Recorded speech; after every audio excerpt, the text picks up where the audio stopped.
Nestled deep within a forgotten valley, shrouded by a perpetual mist, lay the village of Hollow Creek, a place untouched by time, untouched by joy. The villagers, hardened by generations of hardship and whispers, spoke of a place best left undisturbed, Blackwood Manor. Blackwood Manor, perched atop Widow's Hill, loomed over the village. Its silhouette, stark against the grey sky, was a constant reminder of a tragedy best left buried. The manor, they said, held onto its past, its sorrow echoing through the empty halls. Generations had come and gone, each whispering the same warnings to their children. Avoid the path leading up the hill, never look directly at the manor, and never, ever step foot inside. The manor, they claimed, was not meant for the living. The villagers' warnings, steeped in generations of fear, were more superstition than fact. Or so Emily, a young historian with a thirst for the unknown, believed. Emily, captivated by the village's isolation and the manor's dark history, arrived in Hollow Creek on a day choked by fog. The air, heavy with the smell of damp earth and decaying leaves, clung to her like a shroud. The villagers, their faces etched with a mixture of apprehension and curiosity, watched her every move. Their silence spoke volumes, a symphony of unspoken warnings. Yet Emily, undeterred, dismissed their concerns as mere folklore. Despite their reticence, one elderly woman, her eyes reflecting a lifetime of sorrow, pulled Emily aside. "The manor," she rasped, her voice barely a whisper. "It takes, and it never gives back." Her words, heavy with unspoken meaning, hung in the air. Emily, though momentarily unnerved, chose to ignore the woman's warning. The lure of the unknown, the allure of the forbidden, proved too strong to resist. And so, as the sun began its descent, casting long, eerie shadows across the village, she set off towards the manor. The path leading up Widow's Hill was treacherous, littered with the debris of fallen trees and forgotten memories. The air grew colder, the silence more oppressive with each step Emily took. The manor, shrouded in the growing darkness, loomed larger with each passing moment. As she reached the top of the hill, the wind, now a low moan, whipped around her, carrying with it the scent of decay and the faintest hint of lavender. A strange juxtaposition that sent a shiver down Emily's spine. She paused, a flicker of doubt momentarily eclipsing her resolve. Pushing the heavy oak door open, Emily stepped inside. The air within the manor was stagnant, thick with the smell of dust and time. Cobwebs, spun thick and heavy, draped the once grand foyer like macabre decorations.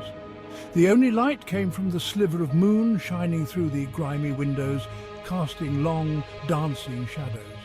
The house, though clearly neglected, held remnants of its former glory. Faded grandeur peeked through the decay. A chipped marble fireplace, its hearth cold and empty, hinted at a time when laughter and warmth filled the house. A grand staircase, its once polished banister now covered in dust, spiraled upwards into darkness. Emily, her footsteps echoing in the silence, explored the decaying mansion. Each room, though stripped bare by time and neglect, whispered stories of its past. A nursery, its walls adorned with faded murals of whimsical creatures, hinted at a child's laughter long silenced. A library, its shelves empty save for a few scattered volumes, spoke of a thirst for knowledge now quenched. It was in the master bedroom, its velvet curtains shredded by time and moths, that Emily discovered the mirror. It stood, or rather leaned precariously against a wall. Its once ornate frame was tarnished, the silver blackened with age. Yet the glass itself remained strangely clear, reflecting the moonlight with an unnatural intensity. Drawn to it as if by an unseen force, Emily stepped closer. The mirror, its surface rippling like water disturbed by an unseen hand, seemed to breathe. A sense of unease, a prickling at the back of her neck warned her to turn back. Ignoring the warning bells ringing in her head, Emily reached out, her fingers hovering just above the mirror's cold surface. As she did, the moonlight reflecting off the glass intensified, bathing the room in an ethereal glow. And then, for the briefest of moments, Emily could have sworn she saw a figure reflected back at her. A figure that was not her own. Shaking off the feeling of unease, Emily stepped back from the mirror. The figure, if there ever was one, was gone. Had it been a trick of the light, a figment of her imagination? Whatever it was, it left her feeling deeply disturbed. Continuing her exploration, Emily found herself drawn back to the mirror again and again. Each time she would catch a glimpse of something, a fleeting movement, a whisper of sound, just at the edge of her perception. The house, she realized, was no longer silent. The whispers started subtly, faint murmurs, indistinguishable words carried on the breeze that seemed to emanate from the walls themselves. As Emily delved deeper into the manor, the whispers grew louder, more insistent. They swirled around her, a chorus of disembodied voices vying for her attention. The whispers, though unnerving, were not threatening. They were mournful, filled with a deep, abiding sadness.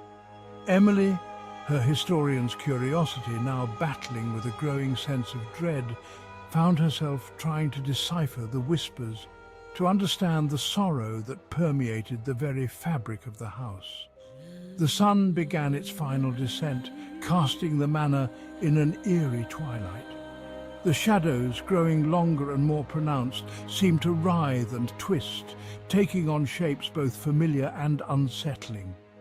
Emily, her heart pounding in her chest, knew it was time to leave. As Emily turned to leave the master bedroom, her gaze fell once more upon the mirror. This time there was no mistaking it, the figure was back.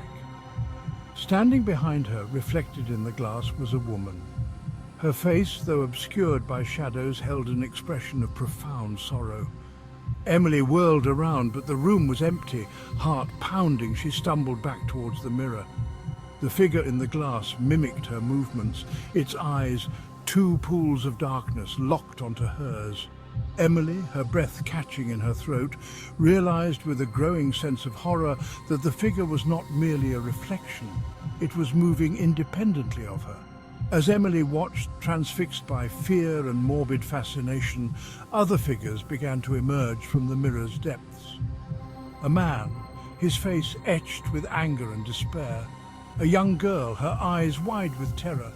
The figures, their forms shimmering and indistinct, reached out towards Emily, their silent pleas for help echoing in the silence. The whispers, now deafening, swirled around Emily, pulling her closer to the mirror. The figures in the glass pressed against its surface, their faces contorted in silent screams. The air grew heavy, the room seeming to shrink around her. Emily, struggling to breathe, felt herself being drawn towards the mirror, her own reflection swallowed by the throng of ghostly figures. Panic surged through Emily, breaking the spell that held her captive. She stumbled back from the mirror, her hand flying to her mouth to stifle a scream.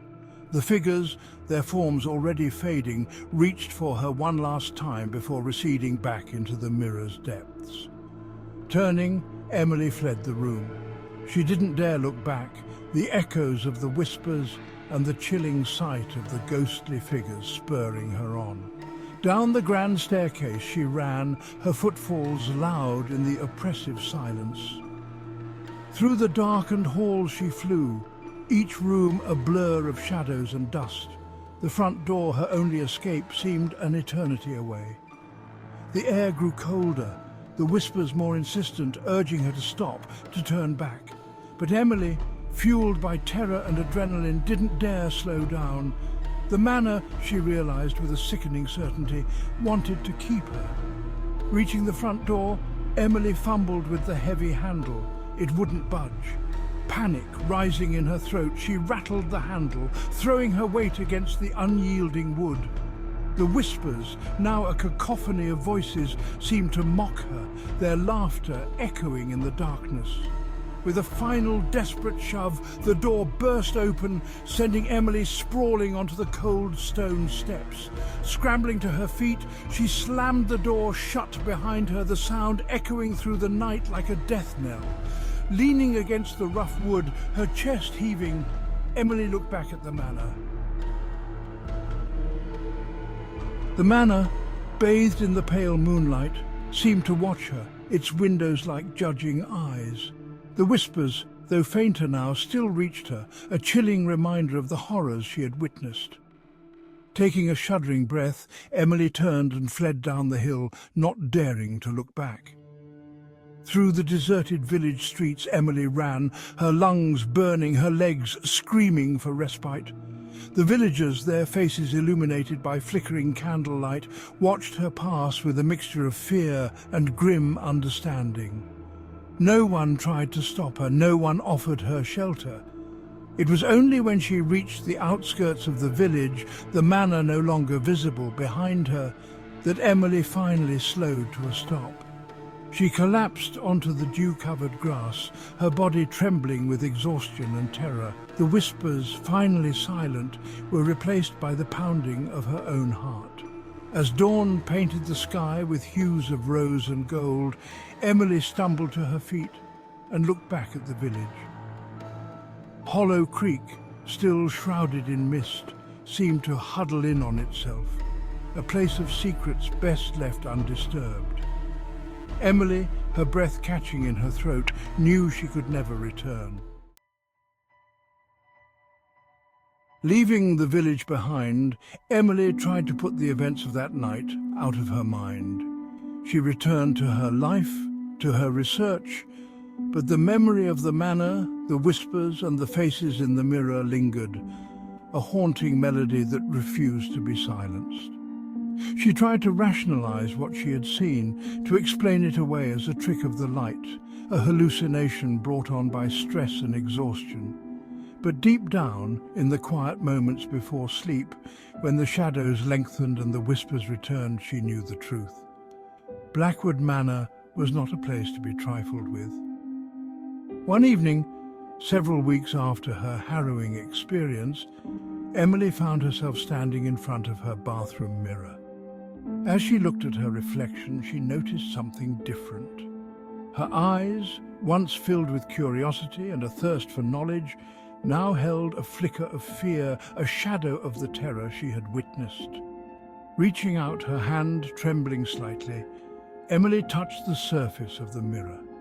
The glass was cold, unyielding, and yet, for the briefest of moments, she could have sworn she felt a faint vibration, heard the whisper of a voice carried on the wind. Emily never forgot her encounter with Blackwood Manor. The village, the whispers, the faces in the mirror, they all remained with her, etched upon her memory like scars upon her soul.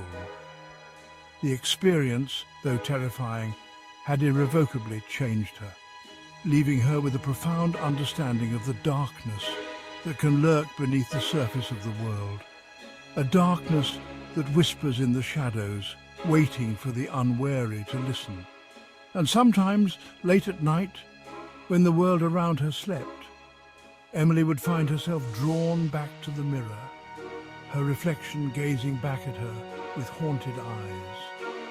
And in those moments she couldn't help but wonder if a part of her still remained trapped within that forgotten manor, forever bound to the ghosts of Blackwood.